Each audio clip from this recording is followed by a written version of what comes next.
अस्सलामुअलैकुम, मेरा नाम सबा है और आप देख रहे हैं the insane reviews and analysis. आज की ये वीडियो एक सवाल के बारे में है। 16 दिसंबर से रिलेटेड ये सवाल है और ये सवाल मुझे सिंस स्टार्ट ऑफ द दिसंबर बहुत ज़्यादा बॉदर कर रहा है और हर साल तकरीबन ये सवाल मुझे बॉदर करता आ रहा है पिछले कुछ सालों से। 2014 से पहले हम लोग आज के दिन सकूते ढाका का रोना रोते थे। 2014 के बाद हम आज के दिन एपीएस के बच्चों को भी रोते हैं। लेकिन सकूते ढाका के वक्त हमारी क्या गलतियां थी, क्या मुहर्रिकात थे, उनसे हम में से यकीनन कुछ लोग वाकिफ होंगे। हम लोग शायद उस चीज़ को सवाल नहीं करते हैं, लेकिन जो सानिया एपीएस हुआ है उसके ऊपर हम लोगों को सवाल करना चाहिए। और कुछ सवाल जो मुझे बॉदर करते हैं अब उस वक्त से लेकर आज तक, वो ये है कि आज तक वो मुजरिम हमने पकड़ा और पकड़कर वो हमारी सिक्योरिटी एजेंसियों के पास था। हमारी सिक्योरिटी एजेंसियों की गिरफ्त से वो मुलजिम या मुजरिम वो आज़ाद हो गया और आज तक नहीं पकड़ा गया। उसकी वजह क्या है? हर साल 16 दिसंबर पर सोशल मीडिया पर और इस तरह के हैशटैग्स देखने में आते हैं ट्रेंडिंग में, नेवर फॉरगिव, नेवर फॉरगेट, मत समझो हमने भुला दिया, हम तुमको नहीं भूलेंगे, और ब्लैक डे के डीपीज ब्लैक कर देने, ब्लैक डे के डीपीज लगा लेने। और इन सारी बातों में, ये सारी बातें आपकी अपनी जगह ताज़ियत करने का और एहतजाज रिकॉर्ड करवाने का हर एक का अपना अपना तरीका होता है और इसमें कोई दो राय नहीं है। हर एक को एहतजाज करने का भरपूर हक भी है, आइन देता है। लेकिन हम में से कितने लोग हैं जो स्टेट से ये सवाल करते हैं आज के दिन कि किस तरह एक मुजरिम सिक्योरिटी इदारों की गिरफ्त से आज़ाद हुआ? हम में से बहुत सारे लोग जानते हैं कि मुल्क में लापता अफराद का केस चल रहा है और लापता अफराद, आज तक कितने लापता अफराद हैं जो भागकर अपने घरों को आ गए हैं और हमने उनको सेलिब्रेट किया कि लापता अफराद थे, वो हमारे पास आ गए हैं। एहसानुल्लाह एहसान जिसने ये जिम्मेदारी कबूल की थी एपीएस पर हमला करने की, उस एहसानुल्लाह एहसान का इंटरव्यू हमारे कौमी चैनल पर चल रहे थे। हमारे प्राइम टाइम के तमाम प्राइवेट मीडिया आउटलेट्स दिखा रही थी। उसको हाइप क्रिएट की गई, टिकर्स उसके चलने लग गए और कितनी देर तक वो इंटरव्यू चलता रहा और उसके बाद उसके फॉलोअप्स काफ़ी देर तक इंटरव्यूज के होते हैं। उसके ऊपर तज्जियाकार बिठाए गए, उनसे तज्जिए लिए गए।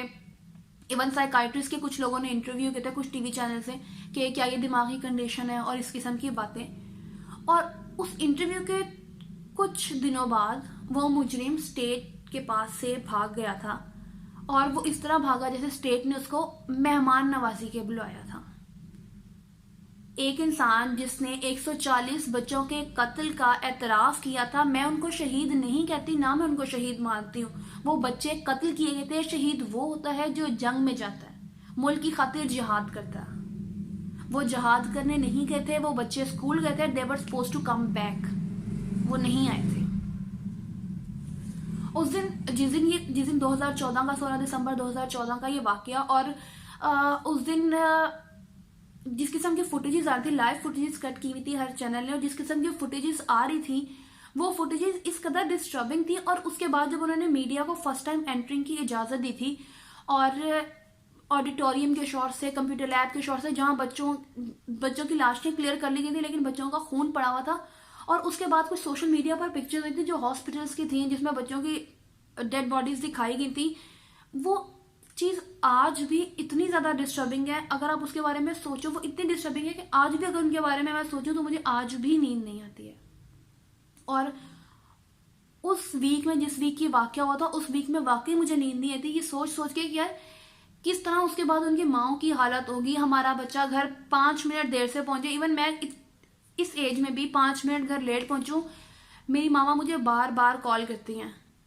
तो वो जिनके बच्चे छोटे थे, स्कूल गोइंग बच्चे थे, जिनके लिए घर में लंच बन रहे थे, जिनके लिए कहीं ना कहीं माँ इंतजार कर रही थी, वो बच्चे उस दिन घरों को वापस नहीं आते। और उसके बदले में जब ये केस हो गया, जब ये वाकया हो गया, 140 बच्चों को कत्ल कर दिया गया था, स्टेट ने इन रिटर्न उनको ये कहा था कि आपके बच्चे शहीद हुए हैं, लेकिन वो शहीद नहीं हुए थे, वो कत्ल कर दिए गए थे। और इसी बात के ऊपर एक एपीएस का बच्चा था, उसकी वालदा का बयान सामने आया था 2 साल पहले जब वो इंसाफ के लिए दर बदर भटक रहे थे, और उन्होंने यही सवाल उठाया था कि हमारे बच्चों को तुम शहीद क्यों कह रहे हो? शहीद का रोना बंद कर दो, क्योंकि हमारे बच्चे जंग के लिए तो नहीं गए थे, वो स्कूल गए थे, स्कूल में पढ़ने के लिए गए थे। जो फौजी इदारे हैं, मैं तमाम इदारों का बहुत ज़्यादा एहतराम करती हूँ, जो इदारे हैं जो जंगों की तैयारी करते हैं, सर्द जंग या इस तरह के मैदान जंग में जाकर लड़ते हैं, उनके लिए हमारे दिल में कहीं ना कहीं ख्वाहिश होती है कि शायद ये मैदान जंग में जाए तो अल्लाह ताला ने शहादत नसीब कर दें या अल्लाह ताला इन्हें खैर से गाजी करके भेजे। लेकिन जो बच्चे स्कूल जाते हैं, हमें से कितने लोग बच्चों को स्कूल जाने से पहले 2014 से पहले सोचते थे कि यार ये बच्चे कभी वापस नहीं आएंगे। उन माओ के दिलों पर आज तक क्या बीतती होगी, हर साल जब 16 दिसंबर आता होगा उन माओ के दिलों पर जो चीज बीतती होगी, हम उन चीजों को यहाँ बैठ के आज तक हम लोग उनके रत्ती बराबर भी हम उन चीजों को फील नहीं कर सकते। लेकिन जो काम हम कर सकते हैं वो है सवाल, जो कि हम सबका हक है और हमारा फर्ज भी है सवाल करना। सवाल कीजिए अपनी स्टेट से, सवाल करें उन मुख्तदर इदारों से, उन मुख्तदर हलकों से सवाल करें कि एक मुजरिम जो स्टेट की हिरासत में था, जिसका इंटरव्यू चल सकता है टीवी पर, लेकिन वो भाग गया, उसके बाद उसकी कॉल स्टैप नहीं थी, उसके बाद उसकी वीडियोज आई थी, उसने भागने के बाद अपना पैगाम भेजा था, उसकी कॉल टैप की गई थी, इन तमाम चीजों के बावजूद वो गिरफ्त से भाग गया और आज तक पकड़ा नहीं गया। वो हमारा स्टेट का मेहमान नहीं था, हमारा स्टेट का मुजरिम था, जिसको फांसी चाहिए थी, जिसको एक ऐसी कड़ी सजा होना बनता था जिसके बाद दोबारा कभी भी कोई हमारे बच्चों की तरफ गंदी नजर से, खराब नजर से देखने की कोशिश भी ना करे। लेकिन हमारी स्टेट बच्चों को उस दिन तहफ्फुज फराहम करने में नाकाम रही थी और हम में से हर एक को बिल्कुल रियलिस्टिक होकर इस बात को सोचना चाहिए और इस बात को सोचना चाहिए कि किस तरह हमारी स्टेट नाकाम हुई। किसी पर भी, इवन स्टेट पर या किसी भी चीज पर आप अंधा एतमाद मत कीजिए, सवाल कीजिए। एक अच्छा सवाल आधा इल्म है और सवाल कीजिए कि किस तरह एक मुजरिम 140 बच्चों का कातिल किस तरह भाग गया और आज तक पकड़ा नहीं गया। हर साल 16 दिसंबर पर हैशटैग चलाने से, उन बच्चों की तस्वीरें लगा लेने से, डीपीज ब्लैक कर लेने से और फॉरवर्ड कर लेने से मैसेज, इन चीजों से कभी कुछ नहीं होगा। एहसानुल्लाह एहसान की सेहत पर कभी फर्क नहीं पड़ेगा।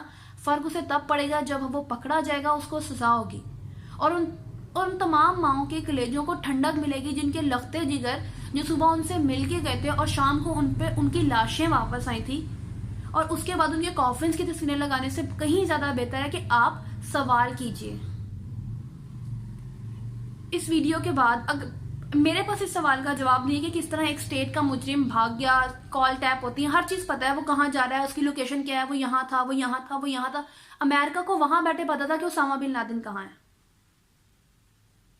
और हमें पाकिस्तान में बैठ के नहीं पता कि हमारा स्टेट का मुजरिम कहाँ है। अमेरिका वाले 9/11 के बाद अफगानिस्तान का वो हाल करते हैं कि दोबारा ऐसा करने की जुर्रत ना करे। दोबारा उनकी तारीख में कोई 9/11 का वाकया नहीं हुआ था, इसीलिए नहीं हुआ था कि उनकी स्टेट ने स्टैंड लिया था। हमारी स्टेट को ऐसा एक स्टैंड लेने की जरूरत है। तमाम सियासतदानों से मेरी ये रिक्वेस्ट है कि 16 दिसंबर पर सकूते ढाका, हमारा मशरकी पाकिस्तान का बाजू था, उसके जो भी मुहर्रिकात थे वो हो गए। उन चीजों को हर साल याद करना और क्या हुआ था क्या नहीं था, वो एक बहुत लंबी और अलहदा बहस है जिस वीडियो में मैं बिल्कुल नहीं करना चाहूंगी, क्योंकि ये वीडियो मैं स्पेसिफिकली एपीएस के बच्चों के लिए ही बना चाहती हूँ जो मेरे जहन में सवाल है।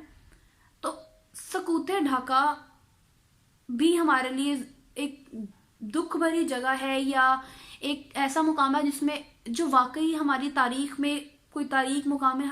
लेकिन सकूते ढाका के बाद भी आप एपीएस के बच्चों को ज्यादा इंपॉर्टेंस दीजिए और सकूते ढाका पर बयानात देने के बाद या उससे पहले कम से कम एपीएस के बच्चों के लिए सवाल जरूर कीजिए। जो भी हुकूमत में पीडीआई है, पीएमएलएन है, पीपीपी आएगी, स्टेट अपनी रिस्पॉन्सिबिलिटीज कब निभाएगी, उस इंसान को कब कैफरे के दार तक पहुंचाएगी, इस सवाल का जवाब हर साल मांगिए। कभी ना कभी मुझे उम्मीद है कि इस सवाल का जवाब हमें जरूर मिलेगा।